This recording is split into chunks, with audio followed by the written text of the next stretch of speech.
Selamat pagi teman-teman, kembali lagi di Berita Mahasiswa Sumber Informasi Terkini dan Terpercaya. Berita utama hari ini datang dari dunia korporasi, tepatnya badan usaha milik negara yaitu PT Telkom Indonesia yang tengah menjadi sorotan publik. Perusahaan ini diduga terlibat dalam kasus proyek fiktif bernilai miliaran rupiah. Tapi bukan hanya soal hukum, kasus ini juga menunjukkan adanya pelanggaran terhadap prinsip-prinsip etika bisnis. Berikut laporan selengkapnya. Kejaksaan Agung saat ini sedang menyelidiki dugaan proyek fiktif yang terjadi di lingkungan PT Telkom Indonesia. Proyek ini disebut-sebut hanya ada di atas kertas, namun anggarannya sudah dicairkan dan mengalir ke beberapa pihak yang berkepentingan. Kasus ini memicu pertanyaan besar, bagaimana bisa sebuah perusahaan besar dan bernama mengabaikan prinsip dasar dalam etika bisnis? Sebagai perusahaan milik negara, PT Telkom seharusnya menjunjung tinggi integritas, transparansi, dan akuntabilitas dalam setiap proyek yang dijalankan. Namun, dalam kasus ini, nilai-nilai tersebut diduga dilanggar demi keuntungan pribadi ataupun kelompok. Hingga saat ini, proses penyelidikan masih berlangsung. Kita tunggu saja hasil akhir dari penanganan kasus ini. Yang pasti, pelajaran penting dari kasus ini adalah pentingnya menjalankan bisnis bukan hanya dengan strategi, tapi juga dengan hati nurani dan nilai-nilai etika. Saya Rina Puspitasari, undur diri dari Ruang Berita. Sampai jumpa di edisi berikutnya.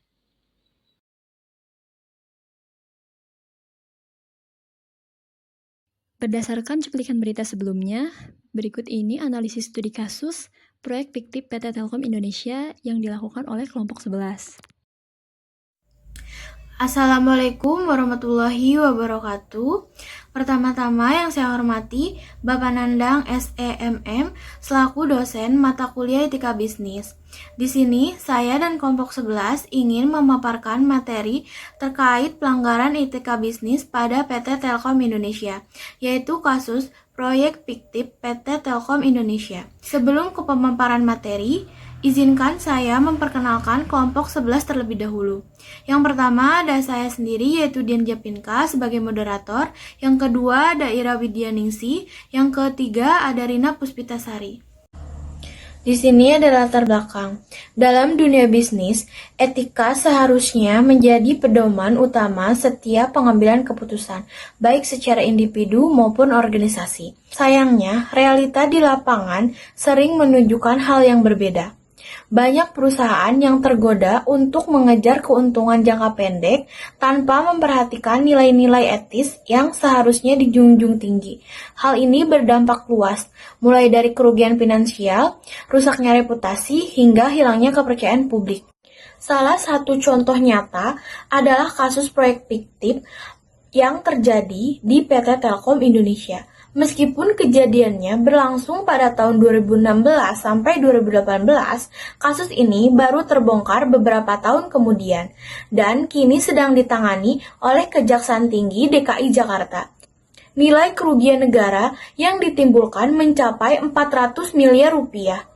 Yang membuat kasus ini menarik untuk dikaji adalah kenyataan bahwa proyek-proyek yang dibiayai ternyata tidak benar-benar ada, hanya tercatat di atas kertas. Bahkan, keterlibatan oknum internal perusahaan dan sejumlah pihak rekanan menunjukkan bahwa praktik ini berlangsung secara sistematis dan Selanjutnya, kasus ini mencerminkan berbagai pelanggaran etika bisnis, seperti ketidakjujuran, penyalahgunaan wewenang, konflik kepentingan, dan lemahnya pengawasan internal. Selain itu, kasus ini juga menjadi bukti bahwa tanpa adanya sistem tata kelola yang kuat dan budaya perusahaan yang menjunjung etika, penyimpangan dapat dengan mudah terjadi, bahkan di perusahaan besar milik negara sekalipun. Karena itu, kasus proyek fiktif PT Telkom Indonesia sangat relevan untuk dibahas dalam mata kuliah etika bisnis. Melalui kajian ini, kita bisa belajar bagaimana pentingnya membangun integritas dalam organisasi, serta bagaimana etika tidak hanya menjadi teori, tapi juga harus diwujudkan dalam praktik sehari-hari di dunia kerja. Berikut ini daftar proyek fiktif yang ada pada kasus proyek fiktif PT Telkom. Yang pertama, ada PT AT Energi, lalu yang kedua ada PT International Vista Quanta, yang ketiga ada PT Japa Melindo Pratama. Yang keempat ada PT Green Energy Natural Gas. Yang kelima ada PT Fortuna Aneka Sarana Triguna. Lalu yang keenam ada PT Forten Qatar Nusantara. Yang ketujuh ada PT PSC Indonesia 1. Yang kedelapan ada PT Santia Anjana Mandiri. Dan yang terakhir ada PT Batavia Primajaya. Terdapat beberapa tersangka pada kasus proyek fiktif PT Telkom ini. Yang pertama ada inisial AHMP, yaitu GM Enterprise Segment Financial Management Service PT Telkom. Lalu yang kedua ada inisial HM, yaitu Account Manager Tourism Hospitality Service PT Telkom.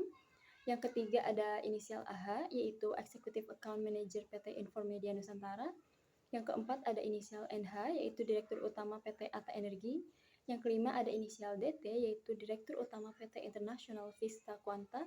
Yang keenam ada inisial KMR, yaitu pengendali PT Fortuna Aneka Sarana dan PT Bika Pratama Adi Sentosa. Yang ketujuh ada inisial AIM, yaitu Direktur Utama PT Forten Qatar Nusantara.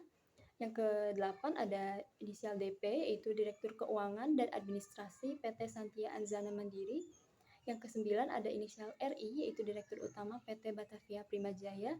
Dan yang terakhir itu ada inisial EF, yaitu Direktur Utama PT Japa Melindo Pratama. Saya akan melanjutkan materi tentang modus proyek fiktif. Kepala Saksi Penerangan Hukum Kejati DKI Jakarta, Syahron Hasibuan, menjelaskan modus para tersangka dalam membuat proyek pengadaan fiktif bekerjasama dengan 9 perusahaan. Caranya, PT Telkom seolah-olah bertindak sebagai penyedia barang. Langkah selanjutnya, ditunjuk 4 anak usaha Telkom, yakni PT Infomedia, PT Telkom Infra, PT Pins, dan PT Geraha Sarana Duta. Untuk membuat pengadaan, perusahaan-perusahaan ini kemudian menunjuk mitra sebagai penyedia barang untuk 9 perusahaan swasta. Penyidik menemukan bukti jika perusahaan mitra yang menerima dana proyek fiktif pemiliknya antara lain Herman dan Alam. Istri Herman juga tercatat sebagai salah satu pemegang saham. Perusahaan mitra ini juga disebut memiliki afiliasi dengan 9 perusahaan swasta yang turut menerima aliran dana. Dalam praktiknya, pengadaan tidak benar-benar dilakukan, namun uang tetap mengalir ke perusahaan mitra dan 9 perusahaan yang terlibat. Seharusnya, secara kontrak, setelah 9 perusahaan menerima barang pengadaan, mereka harus membayar ke Telkom. Tapi tidak ada uang masuk ke Telkom, ujar Syahron, Rabu 14 Mei 2025. Berdasarkan rincian proyek fiktif yang sebelumnya dirilis oleh Kejati DKI Jakarta, nilai proyek ini mulai dari 13,2 miliar hingga 114 miliar. Kesimpulan, kasus proyek fiktif PT Telkom Indonesia mencerminkan bentuk pelanggaran etika bisnis yang sangat serius.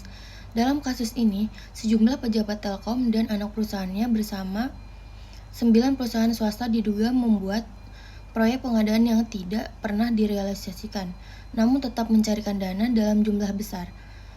Total kerugian negara diperkirakan mencapai lebih dari 431 miliar. Pelanggaran yang terjadi meliputi ketidakjujuran, penyalahgunaan wewenang, konflik kepentingan, dan lemahnya pengawasan internal. Selain itu, modus operandi yang melibatkan banyak pihak menunjukkan adanya praktik korupsi yang sistematis. Kejadian ini juga mengindikasikan bahwa penerapan prinsip good corporate governance belum berjalan efektif.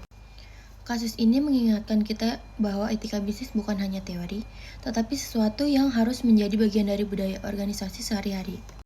Tanpa integritas dan sistem pengawasan yang kuat, bahkan perusahaan besar sekalipun rentan terhadap penyimpangan yang merusak. Cukup sekian pemaparan materi studi kasus dari kelompok 11. Kurang lebihnya mohon maaf. Wassalamualaikum warahmatullahi wabarakatuh.